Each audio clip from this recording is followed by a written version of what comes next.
마가복음 10장 45절로 52절까지 말씀.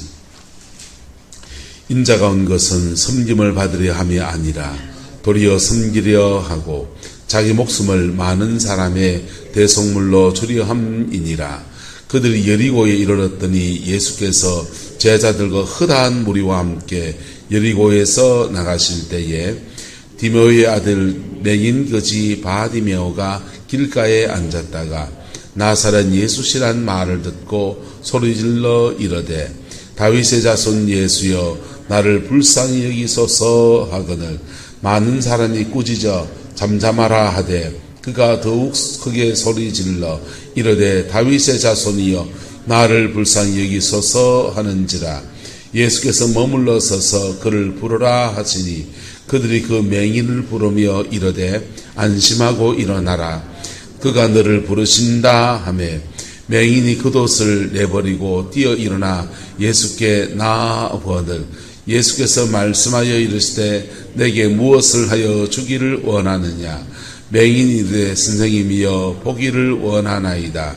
예수께서 이르시되 가라 내 믿음이 너를 구원하였느니라 하시니 그가 곧 보게 되어 예수를 길에서 따르니라. 아멘. 이 말씀의 축복과 은혜가 저와 여러분의 인생과 가정에 함께하게 되기를 예수님의 이름으로 축복합니다. 우리는 여러 가지 인생의 문제를 안고 살아갑니다. 오늘 이 바디메오와 같은 눈을 시각을 쓸 수 없는 그런 문제만이 아니고 그런 문제는 아니더라도 다른 문제일지라도 어쨌든 하나님 앞에 여러 가지 문제를 안고 또 인생을 살아갑니다. 그것을 주님 안에서 해결을 받을 수도 있고 해결을 받지 못한 채로 주를 따를 수 있습니다. 할렐루야. 우리는 이 땅에 사는 날 동안에 예수님 십자가에서 죽으실 때에 따라서 저가 채찍에 맞음으로 너희가 나음을 얻었느니라. 예수님이 채찍에 맞으심으로 우리가 나음을 얻었대요. 약 안 드셔야 돼. 병원에 안 가셔야 돼. 나음을 얻었잖아요. 근데 현실은 어떻습니까? 약을 나이가 들어서 약이 점점 늘어나지요. 아침 먹을 때 한 줌 드시지요. 병원에 가야 되지요. 자, 이게 노화도 되고 또 중환병에 걸리기도 하고. 예수님은 병을 짊어지셨는데 우리는 뭐에 걸려 있습니까? 병에 걸려 있습니다. 더 좋은 말씀이 있습니다. 따라서 부요하신 자로서 너희를 위하여 가난하게 되신 것은 그의 가난해지심을 인하여 너희로 부자가 되게 하려 함이라. 예수님이 가난을 다 짊어지셨대. 그래서 우리는 뭐가 돼야 됩니까? 부자 되세요. 부자가 돼야 돼요. 근데 우리는 현실의 주머니를 뒤져보면 돈 좀 더 있으면 좋겠다. 돈벼락 좀 안 떨어지나? 돌고 도는 돈 내한테 좀 안 오나? 그 생각이 천만에 어떻습니까? 황금을 보기를 돌같이 하십니까? 자, 주님은 가난을 짊어졌는데 우리는 가난할 수 있다 없다? 있다. 어떤 사람은 십자가의 은혜 안에서 구했더니 그걸 받았대. 근데 나는 못 받았다. 받고 안 받고는 하나님의 섭리이지만은 주시고 안 주시고는 하나님의 섭리이지만은 그럼 어떻게 이걸 취하게 되느냐? 여러분, 주님은 모든 저주를 다 짊어지셨어요. 나무 위에 달려서 모든 저주를 다 짊어졌어요. 저주에 얼마나 종류가 많습니까? 가난도 너무 극심한 가난은 정말 그건 저주라고 할 수 있잖아요. 어떤 집은요 저주라고 말할 때는 이런 겁니다. 누굴 저주한다 이렇게 할 때는 그 저주하는 행위를 말하지만 저주의 결과적으로 매천 안 좋은 것을 우리는 저주라고 한다. 어떤 가정은 대대로 단명하고요. 어떤 가정은 너무너무 가난이 끊어지질 않아요. 어떤 가정은 계속 자녀들이 이혼하고 갈라쓰고 밑으로 보니 위에도 갈라서고 그래서 어떤 가정은 같은 질병이 반복적으로 같은 병이 이렇게 일어나요. 그런 걸 이제 저주라고 그러죠. 근데 예수님은 저주를 다 뭐 하셨다? 짊어지셨잖아요. 우리한테 저주가 있어야 된다, 없어야 된다? 없어야 될 게 있는 거예요. 가난이 없어야 될 게 있는 거고, 질병이 없어야 될 게 있는 거. 이걸 오스카 쿨만이라고 하는 신학자가 이렇게 말했어요. 따라합시다. 이미, 아직. 주님이 십자가에서 이미 정복하셨고, 할렐루야. 아직, 주님이 재림 때까지 아직 안 이루어진 것을 살아간다. 근데 거기 하나 더 해야 합니다. 이미와 아직 사이에 따라합시다. 우리에게 성령을 주셔서 우리가 정복하고 우리가 다스리고 우리가 지켜나갑니다. 그래서 주님은 이미 십자가의 은총 아래 중생한 사람에게 무엇을 주셔서 성령을 주시고 그 성령을 의지해서 기도하고 믿음으로 사는 중에 우리가 믿음으로 예수님 재림 때 이루어질 것을 미리 응답으로 땡겨버려요. 기도는 하늘의 것들을 이 땅으로 땡기거든. 하늘에서 이룬 것 같이 땅에서도 우리 가정에도 이루어지게다 땡기는 거예요. 선치 하늘나라에서 취할 것을 미리 취하는 은혜가 성령 안에서 주어지는 거예요. 그런데 성령 안에서 미리 취한 사람은 이 땅에서 하나님의 것들을 누리며 살아가고 나는 그 기도 응답받아서 우리 집에는 가난이 끊어지지 않았는데 이상하게 하나님이 축복하셔서 이래 이제 먹고 살아야 삽니다. 이런 분도 계시고 어떤 분은 중환병에 걸렸는데 하나님의 은혜가 임해서 그래 병이 나아가지고 예수 정말 좋은 분이다 하는데 옆에 있는 사람을 불타고 나는 거예요. 저 사람은 고쳐 나는 왜 안 고쳐줘요? 저 사람은 고쳐 내가 안 고쳐준 게 아니고 동일한 성령을 주셨습니다. 할렐루야. 그 성령 안에서 우리가 믿음으로 취하면 땡겨지는 거고 안 취하면 천당 가서 누리게 됩니다. 그곳에 눈물도 없고 상함도 없고 해함도 없고 시각장애인도 안 계시고 지체장애인도 안 계시고 정신장애도 없어지고 천기가 초롱초롱하면서 하나님 찬양하고 그럴 거예요. 천국에서 누리실랍니까? 지금도 누리고 싶습니까? 지금도 누리고 싶으면 믿음 안에서 취하세요. 하나님 나라의 것들을 취하세요. 할렐루야. 오늘 여리고의 거지 이분은 시각장애인인데 거지 거린입니다. 우리나라는 시각장애인 의외로 잘 사시는 분들이 많아요. 박정희 대통령 때 시각장애인이 밥 먹고 살 길이 없습니다 라고 대통령이 건의했고 그럼 뭐 해주면 되겠노? 그러니까 눈은 보이지 않는데 다른 감각이 더 많이 발달한다. 그래서 눈은 보이지 않는 다른 감각이 더 많이 발달해서 우리는 지압을 할 수 있겠습니다. 요걸 독점적으로 우리가 하게 해주세요. 그래서 시각장애인만 지압을 하도록 해요. 요즘 이제 헌법소원이 막 더하는 거예요. 왜 시각장애인만 지압을 할 수 있냐? 그쪽에 훈련받은 사람들이 다 할 수 있어야지. 그러면 시각장애인은 밥 뭐 먹고 살아야 되냐? 나라의 복지가 해결해야 될 문제를 내 직업을 왜 막냐 이거예요. 재활 치료하는 데 가면 스포츠 마사지 하시는 분들이 어깨도 돌려주고 그런 분들도 계시고요. 뭐 좀 대표적이긴 하지만은 마사지 여자분들도 계시고 그러잖아요.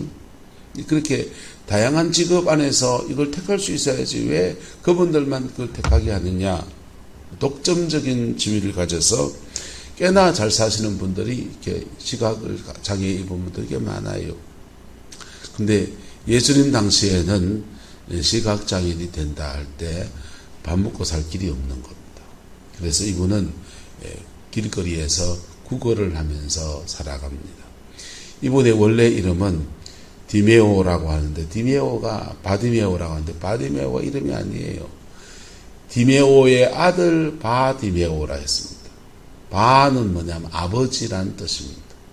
디메오는 자기 아버지 이름이고요. 그러니까 말 그대로 바디메오는 디메오의 아들이란 뜻이에요. 자기 이름도 안 나오는 무명의 사람, 아무도 관심 가지지 않는 사람, 길거리에서 한 푼 주세요, 두 푼 주세요 하는 그래 살아가는 사람입니다. 그 사람을 위해서 주님이 이제 치유의 은혜를 베푸시는데, 예수님은 이렇게 말씀하셨어요. 인자가 온 것은 섬김을 뭐하려 함이 아니요 받으려 함이 아니라 도리어 뭐하고 섬기려 하고 자기 목숨을 많은 사람의 대속물로 주려 함이니라 했습니다. 할렐루야. 예수님은 이 마음 가지고 오셨고, 그리고 이 마음을 가지고 섬겨주려고 이 땅에 오셨어요. 예수님 당시에서는 예루살렘 거리에 육신으로 만나는 그 사람만 예수님의 이 섬김을 받을 수가 있었지만은, 지금 예수님은 영광 중에 계십니다. 그래서 우리가 피 묻은 십자가 앞에 깊이 나가면서 영광의 주님을 만날 때, 주님은 예루살렘 거리에서 걸어다니며 행했던 그 모든 일을 오늘도 똑같이 행하십니다. 오늘도 똑같이 행하십니다. 근데 뭐가 와야 되느냐? 따라합시다. 영광이 와야 합니다. 영광이 와야 돼. 이런 놀라운 치유의 역사는 영광이 와야 합니다. 성령 사역에 저는 뛰어들었었는데요. 뛰어든 이유가 왜 뛰어들었냐? 목회를 하면서 한국 교회를 보면서 너무 답이 안 나왔어요. 답이 안 나왔는데, 아프리카의 라이나드 본케라는 사람의 비디오를 봤습니다. 라이나드 본케의 비디오를 보니까 남아프리카 공화국에 이분이 독일군인데 선교사로 가서 복음을 전해서 자기의 섬기는 교회가 500명쯤 됐어요. 500명쯤 되었을 때에 하나님이 큰 운동장을 빌려서 성회를 하라는 겁니다. 성회를 하라고 하는데, 그 성회가 하라고 해서 순종하는 마음으로 그냥 500명 교인에 2만 명이 들어가는 성회를 기획하고서 전도 집회를 한 거예요. 전도 집회를 하는데 좀 특이한 전도 집회를 했습니다. 특이한 전도 집회였는데, 이게 뭐냐 하면, 따라합시다. 회개할 것 회개시키고, 용서할 것 용서하고, 그리고 화해하고. 세 가지. 회개하고, 용서하고, 화해하고. 이 세 가지 할 때 십자가를 직면하는 거예요. 뭘 직면하는 거라고요? 여러분, 부흥회 때 은혜 받았다. 한국교회 부흥회는 많이 변질됐습니다. 많이 변질됐어요. 그냥 불신자들의 전도 집회식으로 막 그렇게 할 수 있어요. 있는데, 복 받아라, 뭐 간증하고 막 있는데, 사람의 마음을 많이 흥분시켜 좋지요. 그런데, 그런 식의 부흥회는 복음의 본질에 접근하기에 난감해요. 복음의 본질은 회개하고 용서하고 화해하고. 할렐루야. 네. 회개하고 용서하고 화해하고. 뭐하고요? 회개하고 용서하고 화해하고. 어려운 말입니까? 복음 복잡하지 않아요. 죄가 있으면 뭐하고 회개하고. 저 사람이 말이야, 내한테 그 짓거리 하더니 이놈 새끼 말이야 이렇게 하면은 그 사람은 뭐하고 용서하고. 회개할 사람은 회개하고, 용서할 사람은 뭐하고 용서하고. 용서가 안 되는데요, 가가 내한테 한 집은, 그런 분들은 토설하세요. 용서가 안 되시는 분들은 하나님한테 고발하세요. 하나님, 시어머니가 나한테 그래 하고 지받고 막 남편은 술 마시고 와서 한 대 지받고 발로 차고 내가 가만 떼긴겨 가만히 있으면 고발하세요. 하나님한테. 고발하면 하나님은 저주하는 말인지 그 속상해서 하는 말인지 아신다 모르신다? 아셔요. 사람은 안다 모른다? 사람은 잘 몰라요. 사람은 막 그런 얘기하면 그만 좀 해라 이 소리가 여기 막 튀나온다. 하나님은 아셔요. 속상해서 하는 말인지 저주하는 말인지 하나님은 아셔요. 그래서 다 말하세요. 다 말하면 하나님이 그 말 듣고 그래 내가 한방 공가줄게 할 때 하나님이 심판하신 하나님이 평가하셔서 그분이 하시는 것이지 그분이 한 대 쭉 박아야 될 것 같으면 한 대 쭉 박으시겠죠. 예? 아이고 네 속상해서 하는 말이지 네 정말 그 사람 그래 되기 원하는 마음은 아닌 거 내가 다 안다 하시는데 그냥 들으신다고요. 그냥 들어. 그래서 예수님을 성령님을 최고의 카운셀러라고 하는 거예요. 할렐루야. 다 들어주신다고. 다 들어주면 우리는 뭐가 됩니까? 마음이 해소가 돼요. 뭐가 된다고요? 해소가 돼요. 해소가 거품이 확 그치고 나면 내 감정의 불만, 화 이런 거 다 그치고 나면 속이 시원해지는데 주님은 성령님은 그렇게 들으시면서 가만히 들어 대화하면서 계속 우리에게 뭘 부어주시냐? 성령을 부어주세요. 뭘 부어준다고요? 대화를 하고 이제 들어주시면서 내 거품은 그치고 내 속에는 계속 누가 임하시고 성령이 임하시고 이렇게 체인지가 일어나는 거예요. 거품이 그치면서 내 속에 계속 성령이 계속 임해요. 그러고 나면 성령 안에서 성령이 우리 속에서 하나의 작은 울림을 줍니다. 니는 잘했나? 이게 안 하시고요. 니는 그래도 목사아이가, 니는 아이 사모아이가, 니는 이래 안 하시고요. 스스로 내 마음속에 이런 마음을 이렇게. 나도 잘한 게 하나도 없네 보니까. 이런 마음을 일으킨다고요. 내가 이런 화를 품고 이때까지 이래 살아왔으니 내가 참 내가 목사답지 못하네.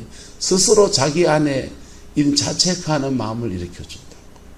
그것도 큰 소리로 안 해요. 아주 작은 울림으로. 그때 그 마음결을 따라서 하나님 앞에 주여 나도 뭐 잘못한 게 없어. 잘한 게 없어. 이 한마디 뱉기 시작하면 갑자기 막 토설하던 사람이 자기 안에 막 회개가 막 터지기 시작하는. 그러면서 십자가의 영광 속으로 쑥 빨려 들어갑니다. 할렐루야. 그리고는요, 그래 회개한 사람과 그래 용서하는 사람을 만나면 니 잘 만났단 말. 역사를 자꾸 한 판 더 하자. 2차전 하자. 내가 영발 받았으니 니 한번 저주를 받아봐라. 예수님의 이름으로 저주를 받을지어다. 이러고 싶습니까? 여러분, 그래 회개한 사람과 용서한 사람이 만나면 한번 따라합시다. 예수 안에서 용서하고 화해하고. 할렐루야. 예수 안에서 용서하고 화해하고. 이 땅에서 풀어버린 거예요. 땅에서 풀어버렸으니 하늘에서 풀린다 안 풀린다? 하늘에서 풀릴 때 회개하고 용서하고 땅에서 풀고 그리고 하늘에서 묶고 있는 사단의 권세는 묶임을 놓고 떠나갈지어다. 인생의 저주를 가져오는 모든 어둠의 권세는 묶임 놓고 떠나갈지어다. 고집회했어요. 이제 전문적인 말로 트랜스포메이션이라고 하는데 아프리카 트랜스포메이션이 시작됐습니다. 회개하고 용서하고 화해하고 그리고는 하늘의 묶임을 풀어나는데 아프리카의 40%가 복음화되고요. 라이나드 본케의 비디오를 보면서 이 땅에서 풀고 하늘에 풀리고 난 뒤에 기적이 막 일어나는데 놀라운 기적과 이적이 막 일어나는 거예요. 여러분, 한국교회는 의계인 1007 또는 1907년도의 부흥운동, 회개운동이 많이 났습니다. 지금도 무슨 부흥이하면 회개하지 않는다. 용서하셔야 됩니다. 뭐 해야 된다고요? 회개에 대해서 용서해야 돼요. 용서가 안 되는데요. 그 인간이 아니, 그러면 토설을 하시는 거니까. 그래서 뭘로 가야 됩니까? 화해로 가야 돼요. 뭘로 가야 된다? 화해로 가야 돼요. 한국교회 교인들 요거 꼬꾸라지면 안 펴져요. 꼬꾸라지면 안 펴져요. 한국 사회 전체가 여당이 야당이 노동하는 분과 사용자분들과 영남과 호남이 여러분 그 화해가 일어나야 돼요. 한국 사회 전체가 얼마나 대결 구도로 되어 있습니까? 교회도 대결 구도로 되어 있다고. 교회, 한국교회 전체에 다툼의 영이 쫙 풀어져 있어요. 오랜 유교전 전통 안에서 권력을 가진 자는 억압하고 밑에서는 반항하고 그게 충돌해가지고요. 거역의 영이 막 그냥 한국 사회 전체에 그냥 쫙 퍼져져 있다고요. 회개했습니까? 용서해야 돼요. 용서했습니까? 화해해야 돼요. 할렐루야. 그럴 때 묶인 아들이 풀어집니다. 그때 뭐가 오느냐? 따라합시다. 영광이 옵니다. 영광이 와요. 네. 저는 성령사에게 들어왔는데요. 성령사에 들어와서 라인하드 본캐 같은 역사를 한번 일으킬 수 있지 않겠나. 3년만 하면 되지 않겠나 그 생각했습니다. 천만의 말씀 만만의 공덕이 올시다. 안 되더라고. 안수에서 기도하면은 사람들 은혜를 받아서 눈물도 철철 흘리고 그러는데 죄송합니다. 그때뿐이요. 그때뿐이고 시각장애인 눈뜬 고사하고 정말 깊은 질병에 있는 사람을 고치면은 아주 그냥 가물에 콩 나는 거. 뭐가 잘못됐나? 예수님은 왜 그렇게 했고 사도들은 그렇게 했는데 우리는 왜 안 되는가? 정말 고민을 했습니다.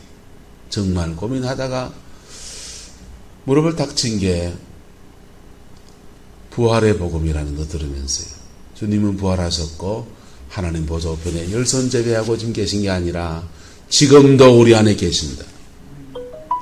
그 부활의 주님이 영광 가운데 우리 안에 나타나실 때 초대교회와 같은 그 역사는 얼마든지 지금도 일어난다.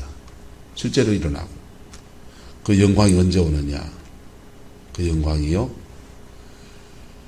회개하고 어떤 사람은 회개하다 영광을 만나고 어떤 사람은 용서하다가 영광을 만나고 그리고 한 걸음 더 나가서 사회적으로는 화해하다가 영광을 만나고. 할렐루야. 관계 속에 지은 죄들은 화해해야 된다고요. 하나님한테 회개하고 됐습니다. 땡! NO! 안 돼요, 그건요. 땅에서 묶어놓은 것은 관계 속에 일어난 죄들은 화해해야 돼요. 땅에서 풀어야 돼요. 그래서 부모하고 얽힌 것을 회개하십시오라고 말하는 거예요. 관계 속에 일어난 죄니까. 그거 화해할 때 여러분의 자녀들과 얽힌 것들이 풀어지기 시작해요. 왜? 똑같은 패턴을 계속 가져가면서 반복적으로 찍어나가거든요. 사회적으로 화해해야 돼요. 교회에서 화해해야 되고요. 세상에서 화해해야 돼요. 예. 노태우 대통령의 아들이 신자인지 불신자인지 모르겠지만은 그분이 전라도에 광주에 가서 5.18 모욕에 가서 참배하고 용서를 구하고 가해자 중 한 사람으로서 한 사람의 아들로서 용서를 구하고 얼마나 아름다운 모습. 예. 전두환 대통령 아들은 왜 안 하는지 모르겠어요. 목사라 하는데. 그럴 때 하늘의 땅의 묶임이 풀리면서 하늘의 묶임이 풀어지는 거예요. 할렐루야. 그럴 때 뭐가 온다고요? 영광이 온다니까요. 뭐가 온다고요? 여러분의 가정에 영광이 임하기를 축복합니다. 그래서 맡긴 물질도 주님이 짊어지셔서 해결하신 저정의 물고도 풀어지고, 막힌 질병의 권세도 저가 채찍에 맞음으로 너희는 나음을 얻었더라는 그 말씀도 이루어지고,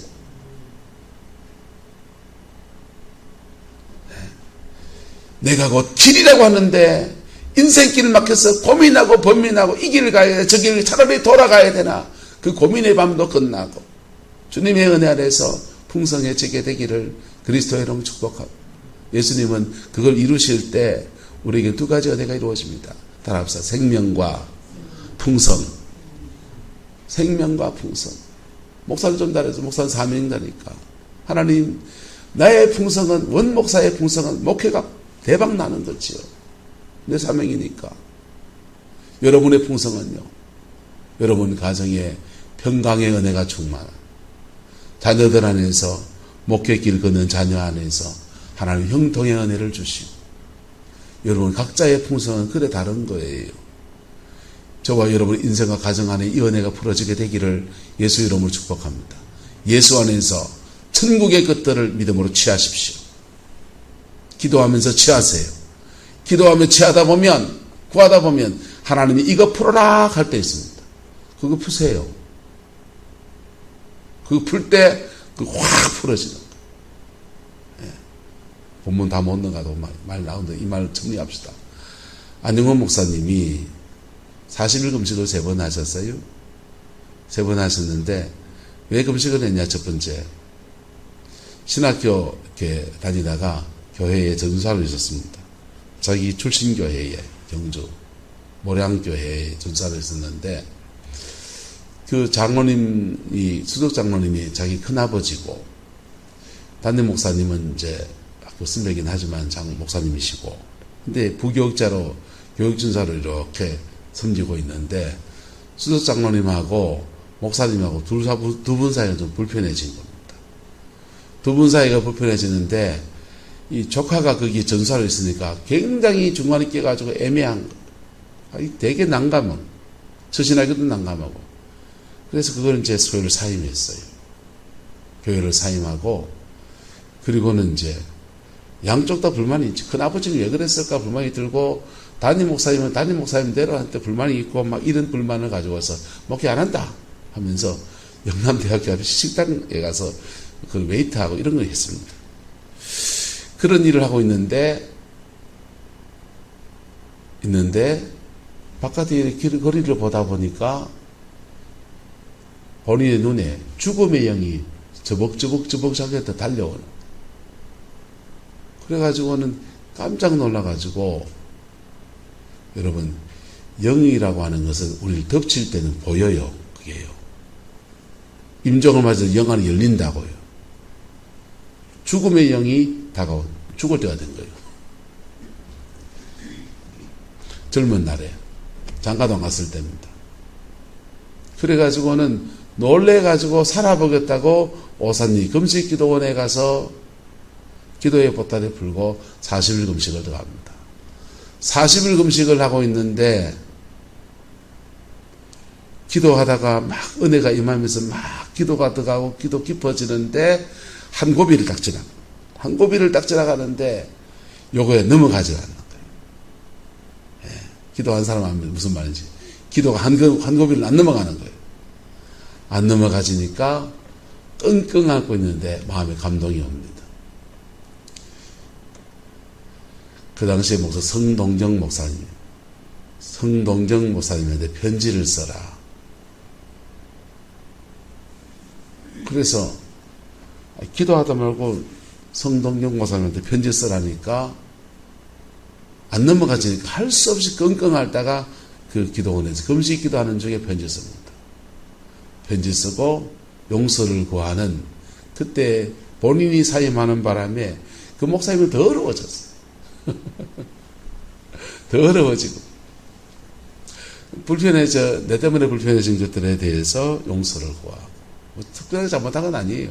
그냥 전사가 이렇게 불편했는데 더 나가버리고 나니까 우리 조카를 그래 갈갔나 이렇게 하는 거겠지 뭐. 어쨌든 그래서 편지를 쓰고는 한 고비를 넘어가는 거예요. 한꺼번에 넘어서 40일 금식을 마치고 40일 금식을 마치고 나니까 은혜가 얼마나 오는지. 그리고는 우리 상강교회 전사로 교육전사로 왔습니다. 교육전사로 오신 분이 주일날 와서 화장실 청소 다 하시고, 교육전사로 오신 분이 교육 학생들 선생님들 모아놓고는 매일 주일마다 이어서 기도회 하고 전사 이상의 일을 하시는 거예요. 왜 하시느냐? 받은 은혜가 너무 고마워서, 살려주신 은혜가 너무 고마워서. 그 은혜 있기 전에 안영훈 목사님을 아는 사람들은 가도 목회 하나 이렇게 하는 거예요. 그 은혜 이후에 아는 분들은 참 좋은 목사님이시고. 근데 그렇게 은혜를 입고서 그렇게 목회를 해나가면서 40일 금식 맞들이면 또 하게 되거든요. 우리에게 전수하면서 40일 금식을 또 하시는 거예요.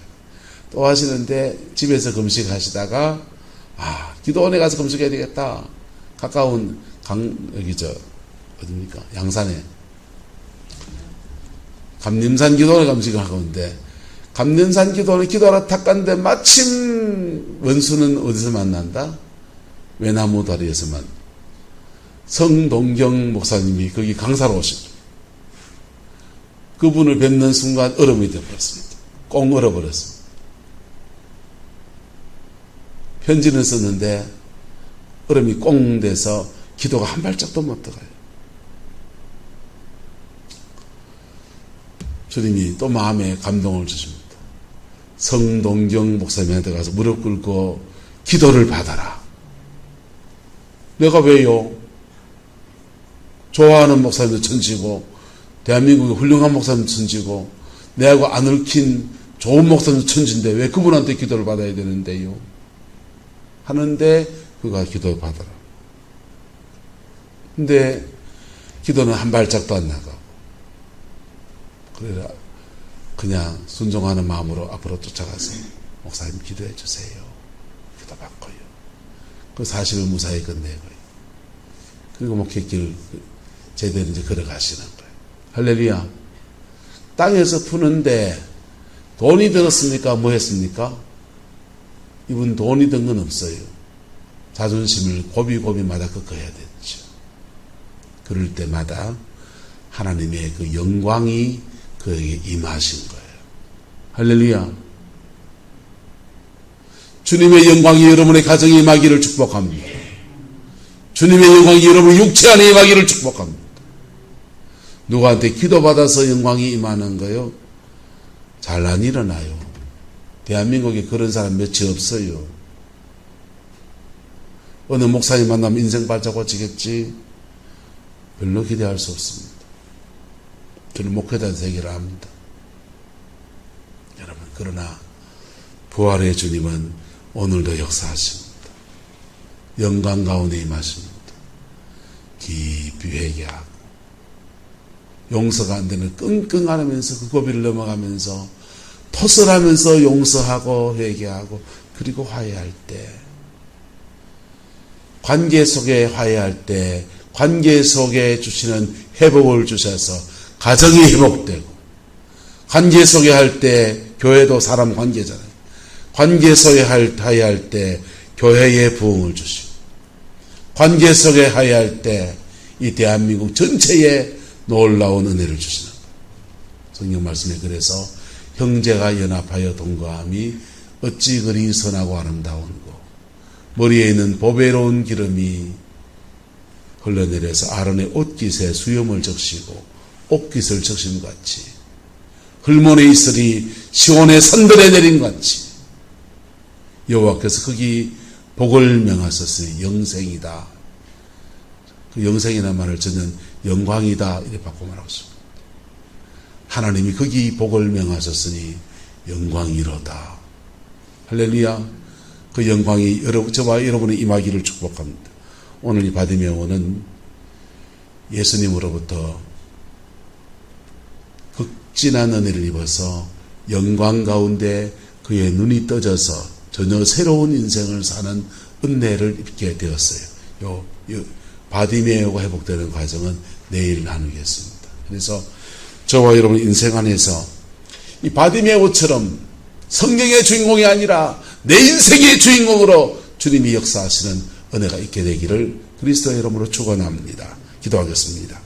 좋으신 아버지 하나님, 주의 나라가 이루어지게 하시고 주님의 그 뜻이 이루어지게 우리 하나님 역사하여 주옵소서. 여호와께서 함께해 주시기 원합니다. 어린 양 예수 그리스도 그 이름의 영광이 우리 성령의 모든 성도들 속에 임하여 주셔서 역사하여 주셔서 회복을 주시고 치유를 주시고 온전함을 주시고 하나님의 그 신실함으로 친히 역사하여 주옵소서. 여호와께서 함께해 주시기 원합니다. 예수님의 이름으로 축복하며 기도드리옵나이다. 아멘.